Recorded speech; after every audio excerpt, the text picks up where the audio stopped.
OnePlus is one of the great Android success stories of recent years, coming from humble beginnings in 2014 to now having displaced the likes of HTC and LG on store shelves in many countries. But this year something has changed. OnePlus now has the scale and the clout to actually try and directly challenge the big-name flagships from Samsung, Huawei and others. That's why we don't just have a OnePlus 7 launching this spring, but also this, the OnePlus 7 Pro. I'm Alex from Android Central, let's jump into our full review.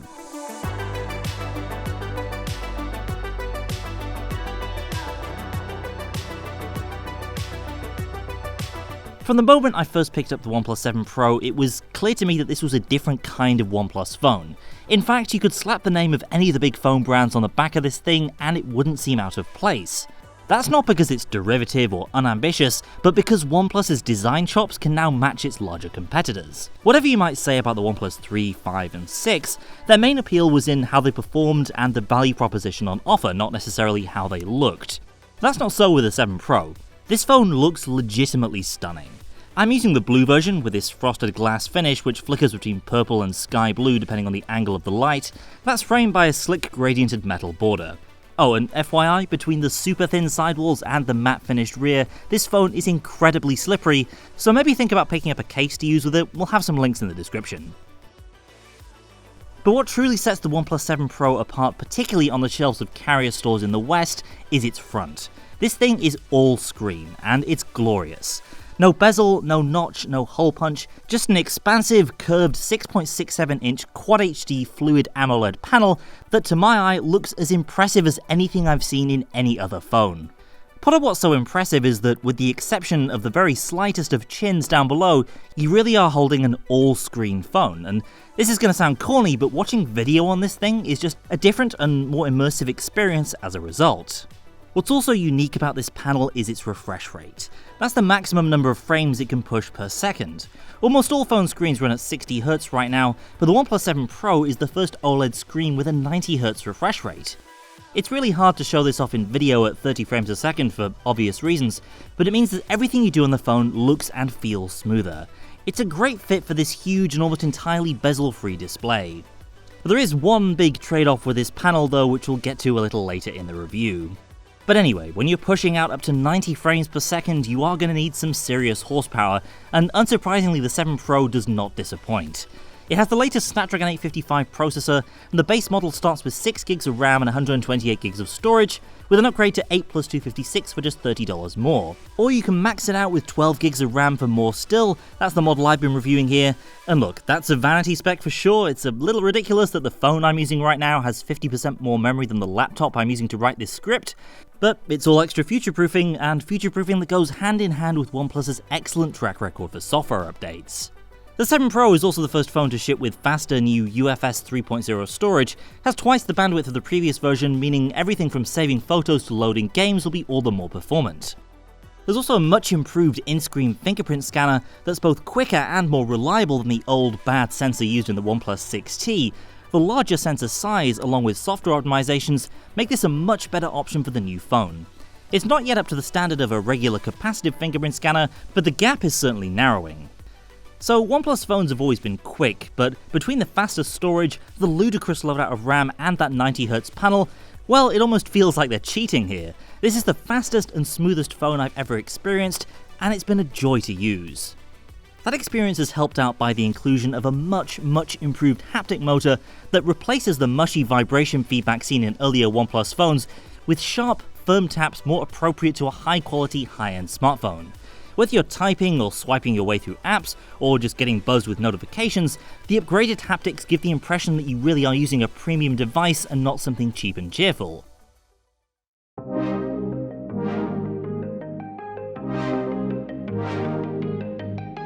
In order to pull off its impressive screen-to-body ratio, the OnePlus 7 Pro takes a novel approach to its front-facing camera. Most of the time it's tucked away inside the body of the phone, and when needed it pops out of the top with this neat little sci-fi glow effect. I was prepared to hate this going in, but in my time with the 7 Pro I actually didn't mind it at all. The bonus of not having a screen cut out is something I appreciate all the time, and when I do want to take a selfie, it's quick to pop out and gives me an obvious area to focus on as I take the shot. Even face unlock using the pop-out camera is surprisingly quick. According to OnePlus's numbers, it takes just over half a second to retract out. Obviously, any moving parts are going to be a potential point of failure, but as an added safety feature, the phone will detect free falls using its gyro, and when it does that, it'll automatically retract the camera into the body, which is a pretty neat little feature. So far, the only complaint I have here is that 9 times out of 10, when the camera pops up straight from my pocket, it's absolutely covered in dust and lint. But as far as dust and other stuff working its way into the mechanism, OnePlus reassured me that that whole area is sealed up internally, so there's no danger of anything getting in. That applies to water too, despite the fact the 7 Pro doesn't have any official IP rating for water resistance. Supposedly that's because of the cost of getting that certification. OnePlus says it still doesn't recommend submerging the phone in water for any period of time, so the messaging is a bit mixed, but I've been using it out and about in the rain here in London, and so far I haven't had any issues. OnePlus's OxygenOS software is one of the company's greatest strengths, delivering a speedy, pure Android experience with a generous feature set to allow power users to tweak and tune things to their heart's content. I've kept things relatively stock on my OnePlus 7 Pro, but I've still appreciated all the little things like the plentiful gesture options, the widget shelf, which now helps you remember where you parked, among other things, and of course the many ways to customize your navigation options. OnePlus lets you choose between the standard Android 3-button setup, a Pixel-style 2-button setup, or fully gestural navigation that frees up the entire screen for your apps and content. I loved this gesture setup on the 6T, and I still think that of all the brands that are trying to do gesture navigation on Android right now, OnePlus's system remains the best. OnePlus's gaming mode too has undergone a tune-up as part of a marketing tie-in with esports team Fnatic. Fnatic mode lets you dedicate all the power of your phone's processor and cellular connection to the game you're in, while also minimizing distractions from notifications and the like. At the other end of the spectrum, Google's digital well-being feature is now officially supported in OxygenOS, and it's loaded out of the box to help you keep tabs on your app usage. On a similar note, OnePlus has developed the new Zen Mode feature, which is a slightly extreme solution to force you to disconnect for a while and focus on something besides your phone. Zen Mode is activated through the Quick Settings menu and, after a few confirmation screens, essentially bricks your phone for a full 20 minutes. Apps will still work in the background, but you won't see notifications or updates until the timer is up.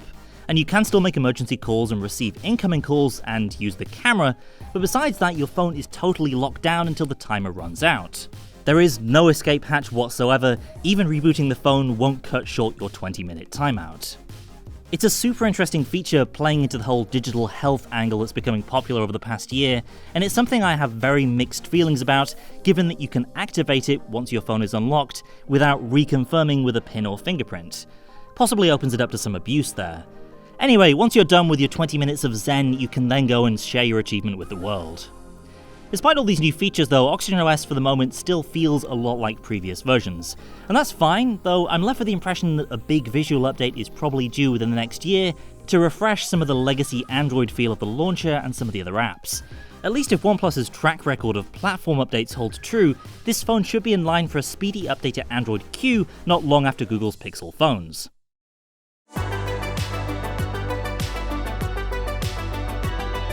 Triple cameras are table stakes for a high-end smartphone in 2019, and OnePlus has upped its photo game considerably from the middling performance of last year's 6T. Leading the new photographic trio is a new main camera with a 48-megapixel Sony IMX586 sensor behind an f1.6 lens with optical image stabilization. The 586 is the sensor used in the Honor View 20 among others, and we'll see more phones still launching with this camera before the month is out. The 7 Pro, however, is the first to launch in the West with the IMX586 Plus optical stabilization for improved low-light performance. And that's flanked on either side by a 3x telephoto, an 8-megapixel sensor at f2.4 also with OIS, plus an ultra-wide camera using a 16-megapixel sensor behind an f2.2 lens. OnePlus's new camera array is a serious upgrade, and considerably more versatile than cameras in any of its previous phones. The main camera combines 4 pixels into one to shoot clearer 12-megapixel images using the 48-megapixel sensor, and this also gives you more wiggle room in terms of digital zoom before you hit 3x and switch over to the telephoto lens.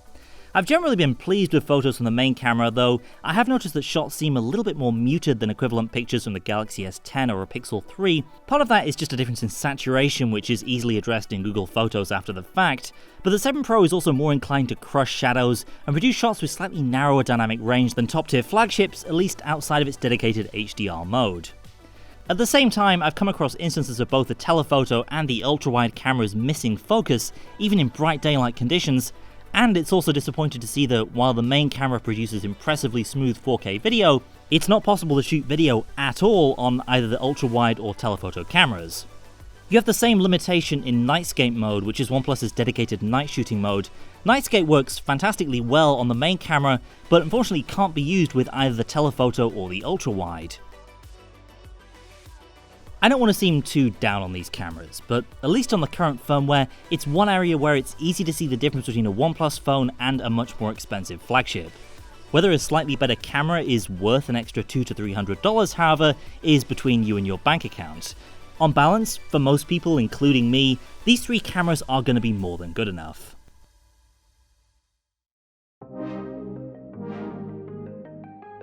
With a 4000 mAh battery on board, I was expecting pretty strong battery performance on the OnePlus 7 Pro. After all, 4000 is that magic number at which recent Android phones generally do away with battery anxiety altogether. But I'll be blunt, that's not the case with the 7 Pro. And it's not just me, many other reviewers I've spoken to who have this phone have had similar experiences. Pretty much everyone seems to agree that the 7 Pro's battery performance is a regression from the 6T. Bottom line is that this phone has, at best, extremely average battery life. As best I can tell, the main culprit is the 90Hz display, which seems to be more power hungry than in other devices. Power consumption when idling, for what it's worth, is great, but with the screen running in 90Hz mode, the phone can sometimes chew through battery power at an alarming rate that would sometimes push me below the 50% mark within just a few hours. You can save some power by switching the screen to 60Hz mode, but even then I was struggling to push past 4 hours of screen on time across a single day of around 15 hours of mixed use. Those aren't terrible figures, but they're also not great, and they're a long way off what I've been getting from the Huawei P30 Pro recently. You do at least have OnePlus's new Warp Charge 30 spec at your disposal. The bundle 30-watt plug can get you out of the danger zone extremely quickly, from 0 to 50% in as little as 20 minutes, and that's fantastic, but just the fact that you may need to consider an early evening refill is a little disheartening. The OnePlus 7 Pro is not quite a slam dunk. I feel like there's still some work to be done tuning the three rear cameras and eking out better HDR performance in particular, and the battery life I'm seeing out of my unit both in 90Hz and 60Hz modes is a disappointment, particularly considering how well older OnePlus phones performed with much smaller batteries. Despite both of these oversights, this is still a really great phone. OnePlus's new design brings some heat to the flagship competition, and although it comes at a cost in terms of battery life, the new display is gorgeous and a real differentiator for this phone. Plus, of course, it's no surprise to see roaring performance from a OnePlus flagship. The regular OnePlus 7, which we'll discuss in a future video, is the phone we might have expected to see from OnePlus this year. Minor iterative upgrades at a relatively inexpensive price point. But the 7 Pro shows the company's ambition to move into the super premium phone market and eat the lunch of Samsung, Huawei and Apple. OnePlus isn't quite there yet, but the 7 Pro shows just how incredibly close they are. At its starting price of $669 in the US, you need to spend a lot more money to get a better phone than this. At the same time, OnePlus is able to boast features that almost nobody else in the West is offering, like a 90Hz screen with no notch or cutout. If you want in on the ground floor with an excellent though imperfect handset with a long life ahead of it, the 7 Pro is a great buy. Otherwise, maybe wait for this formula to be refined a little more in a possible OnePlus 7T Pro later in the year. That's it for now. If you like this video, hit the subscribe button to see more like it, and be sure to hit the comments and give us your first impressions of the OnePlus 7 Pro. Thanks for watching, and I'll see you next time.